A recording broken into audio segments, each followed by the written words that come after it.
నా పేరు Ashok Kumar Kakarla, council for citizen and rights central committee member Hyderabad నుంచి. దుబ్బాక మున్సిపల్ కార్యాలయంలో గత 2 రోజులుగా మేము council for citizen and rights సంస్థ ద్వారా సమాచార హక్కు చట్టం ప్రకారం అప్లై చేసుకొని రికార్డుల పరిశీలన కార్యక్రమాన్ని చేస్తున్నాము.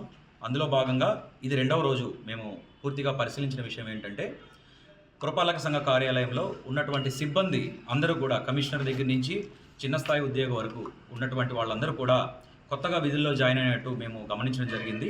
రికార్డులు మెయింటైన్ చేయవలసినటువంటి రికార్డులకు సంబంధించి పూర్తి అవగాహన రాహిత్యం వాళ్ళలో కనిపిస్తూ ఉంది. ఏ ఒక్క రికార్డు అడిగినా కూడా వాళ్ళ దగ్గర ఒకే సమాధానం, మేము కొత్తగా ఇక్కడ విధుల్లో జాయిన్ అవ్వడం జరిగింది, మాకు ఇంతకు సంబంధించి ఎటువంటి సమాచారం మా వద్ద లేదు అని చెప్తున్నారు. అలాగే వర్క్స్ సంబంధించినటువంటి కాంట్రాక్టర్ డీటెయిల్స్ కానీ, ఎక్కడ నిధులను ఖర్చు పెట్టారు, ఈ నిధులు ఎక్కడి నుంచి వచ్చాయి, వాటికి సంబంధించినటువంటి వివరాలను ఆ రికార్డులలో తెలియచేయండి అంటే ఓన్లీ క్యాష్ బుక్స్ మాత్రమే చూపిస్తున్నారు తప్ప కాంట్రాక్ట్స్ ఎవరికి ఇచ్చారు, ఆ కాంట్రాక్ట్స్ తీర్మానాలు ఎలా ఉన్నాయి, అవి ఎక్కడ వర్క్ చేశారని దానికి సంబంధించినటువంటి సమాచారము వీళ్ళు దాటవేయడం జరుగుతుంది.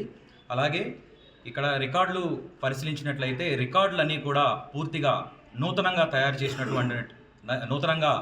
చేసి ఒకే వ్యక్తి ద్వారా రాయించినటువంటి రికార్డులు అన్నీ కూడా కొత్తగా ఉన్నట్లు మేము గమనించడం జరిగింది.